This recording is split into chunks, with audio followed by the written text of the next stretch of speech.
बड़ी देर के बाद कोई शिकार हाथ आया है। अब तू बच के कहाँ जाएगा? हे भगवान, मर गया रे। ये चुड़ैल कहाँ से आ धमकी? अब तो मेरी खैर नहीं। फिर रमेश तेजी से साइकिल चलाने लगता है। अरे भागो रे। चुड़ैल उड़ते हुए रमेश का पीछा करने लगती है और रमेश को उसकी साइकिल समेत ले जाकर एक गड्ढे में गिरा देती है। मर गया रे, मेरा हाथ। फिर चुड़ैल जोर जोर से हंसते हुए वहां से चली जाती है। इसी तरह चुड़ैल हर आते जाते इंसान को परेशान करती। धीरे धीरे उस गांव में चुड़ैल का खौफ इतना बढ़ जाता है कि रात होते ही गांव के सभी लोग चुड़ैल के डर से अपने घरों से बाहर निकलना बंद कर देते हैं। अरे भाग्यवान, तुमसे कितनी बार कहा है कि रात में घर की सभी खिड़कियां बंद करके रखा करो। उस चुड़ैल का कोई भरोसा नहीं है। ऐसा कब तक चलेगा जी? सच में उस चुड़ैल के डर के मारे तो हम गांव वालों का जीना मुश्किल हो गया है। फिर एक दिन, अरे भोला भाई, ये तुम्हें क्या हो गया? इस तरह लंगड़ा कर क्यों चल रहे हो? अरे क्या बताऊं गिरधारी, ये सब उस लाल साड़ी वाली चुड़ैल की कारस्तानी है। उसने मेरी टांग तोड़ दी। भाई भोला, ये तो हद हो गई। हमें उस चुड़ैल का अब तो कुछ ना कुछ करना ही होगा।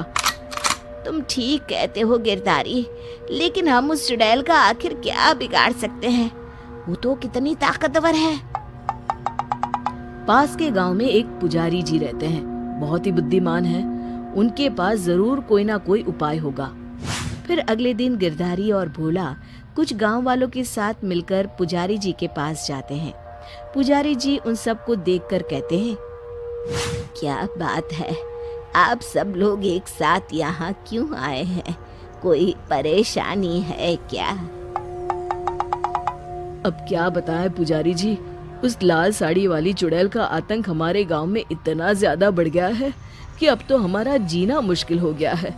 शाम होते ही उस चुड़ैल के डर से हम लोग किसी कैदी की तरह अपने घरों में ही कैद होकर रहते हैं।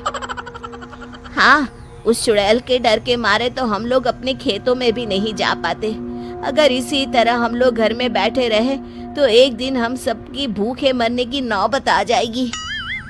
गांव वालों की बातें सुनकर पुजारी जी बहुत चिंतित हो जाते हैं।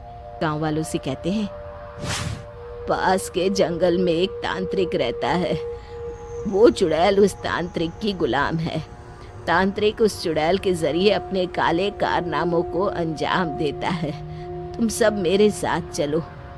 फिर सभी गांव वाले अपने अपने हाथों में जलती हुई मशाल लेकर पुजारी जी के पीछे पीछे जंगल की तरफ चल देते हैं। काफी देर चलने के बाद वो लोग एक गुफा में पहुंचते हैं। उस गुफा के अंदर बैठा एक तांत्रिक मंत्र पढ़ रहा होता है।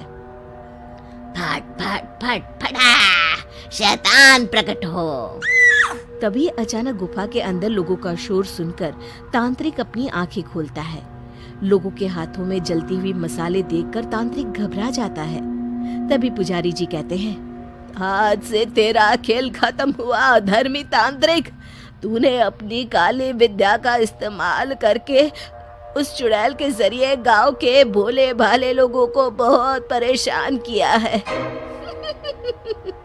ये तो अभी शुरुआत है, खेल तो अभी शुरू हुआ है। तू उस चुड़ैल को अभी के अभी खत्म कर दे, वरना हम सब तुझे खत्म कर देंगे।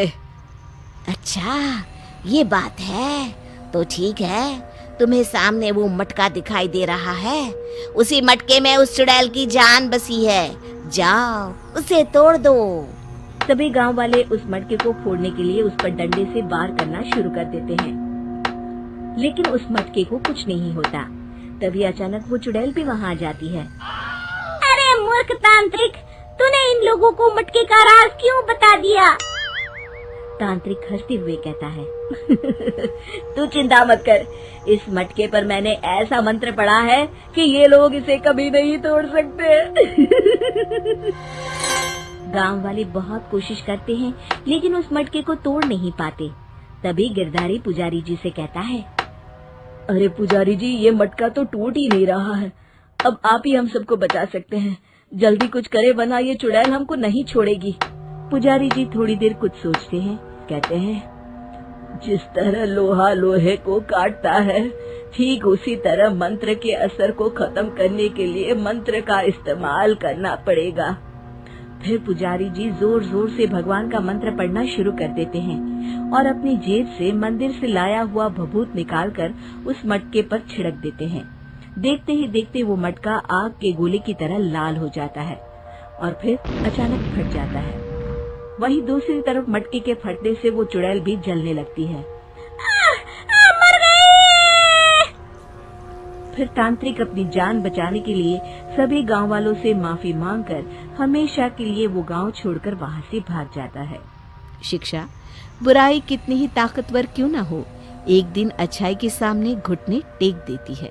अगर आपको ये वीडियो पसंद आया हो तो इसे लाइक करें, शेयर करें और हमारे चैनल को सब्सक्राइब करना न भूलें। आपका एक सब्सक्राइब हमें और भी बेहतरीन कंटेंट बनाने के लिए प्रेरित करता है। धन्यवाद।